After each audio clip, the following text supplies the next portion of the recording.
दर्शकों, इस वक्त हमारे समक्ष है प्रॉस्पेरेटा वेल्थ के managing director Shri Ajay Singh. Sir, हमारे चैनल पे आपका खूब खूब स्वागत है। धन्यवाद सर। सर, हम आपसे ये जानना चाहेंगे कि जो प्रॉस्पेरेटा वेल्थ जो है कंपनी जो आपकी है, तो आप ये बताइए किस तरह का प्रोडक्ट है आपके और किस तरह के सर्विसेज आप कस्टमर्स को देते हो, क्या बेस्ट डील्स होते हैं, उस बारे में बताइए। प्रॉस्पेरेटा वेल्थ में हम कोई प्रोडक्ट नहीं बेचते, ये हम सॉल्यूशंस देते हैं, आपकी फाइनेंशियल सॉल्यूशंस। यानी आप ज़िंदगी में अगर आगे बढ़ना चाहते हैं, आप बच्चों की शादी, बच्चों की एजुकेशन, ट्रैवलिंग, या फिर आपके जो गोल है, फाइनेंशियल गोल जो है वो पूरा करने के लिए आपको किस टाइप की इन्वेस्टमेंट करनी पड़ेगी, वो सॉल्यूशंस हमारे यहाँ दिया जाता है।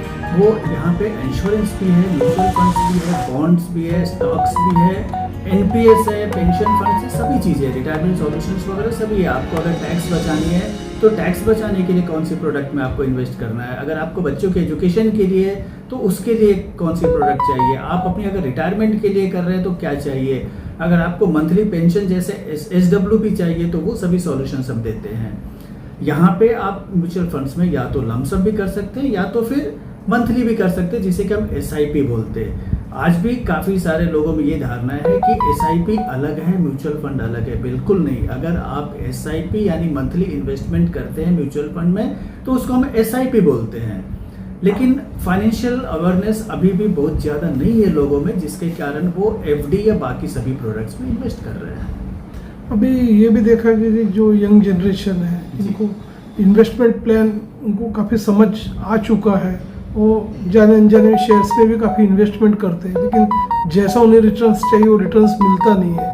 तो ये जो म्यूचुअल फंड है में लोगों का आकर्षण काफ़ी बढ़ते जा रहा है, तो इसकी क्या खूबियाँ है, आप उस बारे में बताइए। यंग जनरेशन अभी काफ़ी आगे आ रहे हैं। जैसा कि आप जानते होंगे कि अभी कम से कम 4.8 करोड़ डीमैट अकाउंट खुल चुके हैं। कोरोना के बाद से काफ़ी ज़्यादा लोगों ने डीमैट अकाउंट खोले। कोरोना के पहले 2.5 करोड़ के आसपास में थे, जो कि आज 4.8 करोड़ हो गए हैं।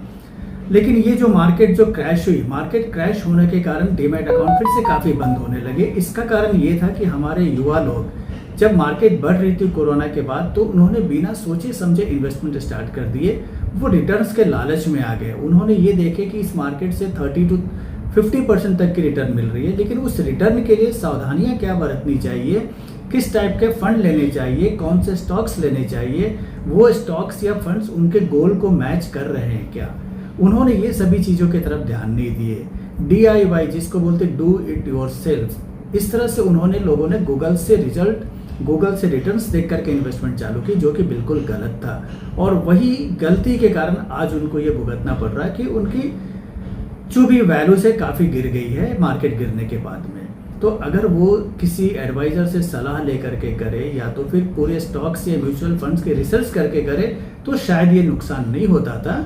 लेकिन उनके इसमें फाइनेंशियल अवेयरनेस की कमी थी, वो लालच में आ गए थे, ग्रीड में आ गए थे, जिसके कारण उनको नुकसान हुआ। और ऐसा कहा जाता है कि जब मार्केट गिरा हुआ हो, जब हर तरफ डर का माहौल हो, तभी इन्वेस्टमेंट करने का सही मौका है। लेकिन उन्होंने इसके तरफ ध्यान नहीं दिए। आज काफ़ी SIPs बंद इसलिए हुए क्योंकि मार्केट गिर रहा है, जबकि ये सही समय इन्वेस्टमेंट का। अब मैं एक छोटा सा एग्जांपल देता हूँ कि अगर आज गोल्ड की रेट्स कम हो गई तो आप गोल्ड खरीदोगे या बेचोगे? बेशक खरीदोगे। तो सेम यही चीज़ें स्टॉक्स के कारण है। अगर प्रॉपर्टीज़ के रेट्स कम हो रहे हैं तो आप प्रॉपर्टीज़ खरीदोगे, लेकिन लोग उल्टा कर रहे हैं। जब चीज़ें सस्ती हो रही है, स्टॉक सस्ती हो रही है, म्यूचुअल फंड सस्ते हो रहे हैं, तो वो लोग बेचने जा रहे हैं। इसका कारण ये है कि उनकी इसमें पेशेंस नहीं है, फाइनेंशियल नॉलेज नहीं है। अमूमन ये भी देखा गया है कि कई तरह के यूट्यूब पे हो गया, गूगल्स पे हो गया, ऐसा आकर्षण बनाया जाता है म्यूचुअल फंड्स के बारे में, और लोग चाहे अनचाहे उसमें इन्वेस्ट करते। कई तरह के एकेडमीज भी खुल गई है लुभाने के लिए, लेकिन जैसा रिजल्ट चाहिए वो रिजल्ट मिलता नहीं। और जो एडवाइजर्स के पास जाना चाहिए लोगों ने, म्यूचुअल कौन सा बेटर है, किस तरह के SIP है, तो उस बारे में उनको कुछ नॉलेज नहीं होता है और वो शिकार बन जाते हैं और पूरा का पूरा उनको लॉस में चले जाता। तो ऐसे सेक्शंस जो है उनको आपका क्या एक एडवाइस रहेगा, क्या एक मैसेज रहेगा?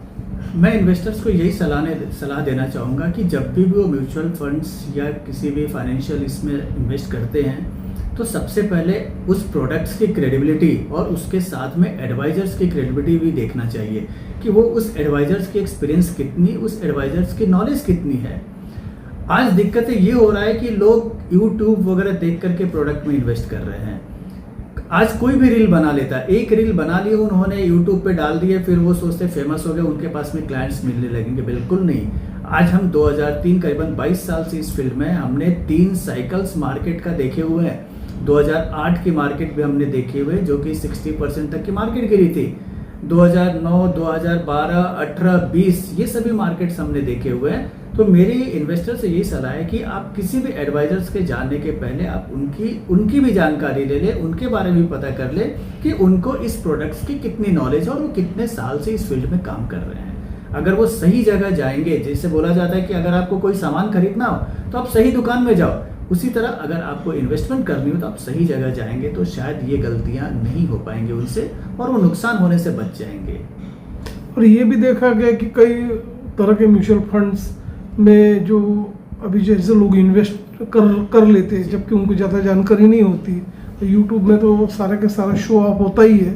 और सेकंड थिंग क्या, ऑलमोस्ट सभी बैंक हो गया, कंपनियां हो गया, इंश्योरेंस कंपनी, सबके अपने अपने म्यूचुअल फंड्स है।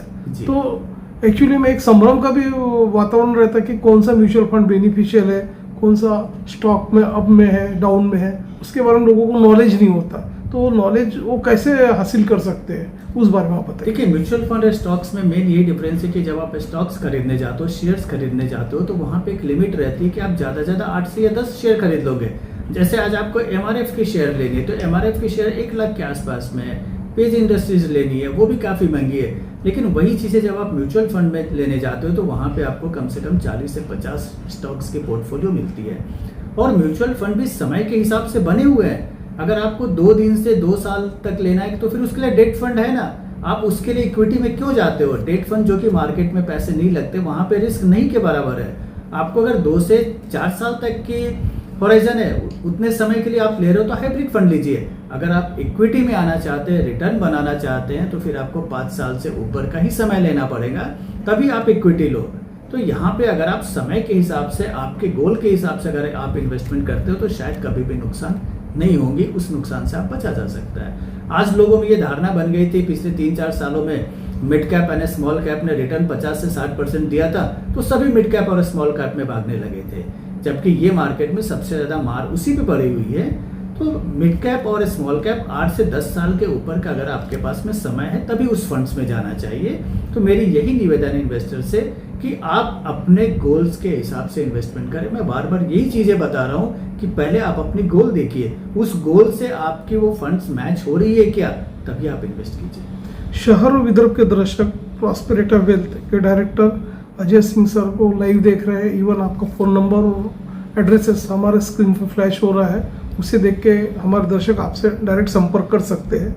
और प्रॉस्पेरिटी वेल्थ के बारे में बताया गया कि काफ़ी ज़्यादा माना नाम है, लोगों के बीच काफ़ी लोकप्रिय है और कई तरह के फाइनेंशियल सर्विसेज आप प्रोवाइड करते हैं। तो जिन्हें भी उस सर्विसेज का बेनिफिट उठाना है, निश्चित तौर पे वे आके यहाँ पे आपसे जुड़ सकते हैं। तो आपका एक जनमानस में आपका एक लास्ट मैसेज क्या होगा?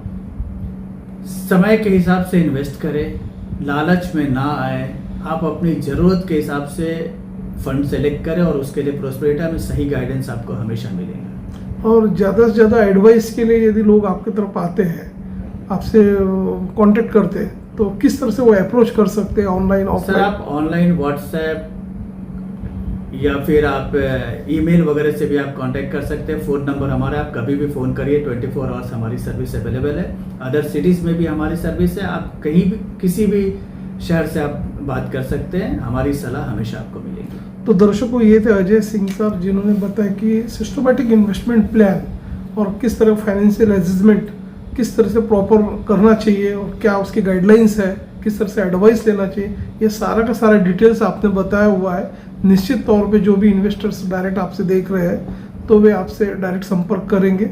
और आपने ये जो इतना समय हमारे चैनल्स के लिए दिया सर, उसके लिए आपको धन्यवाद। धन्यवाद सर। Thank you.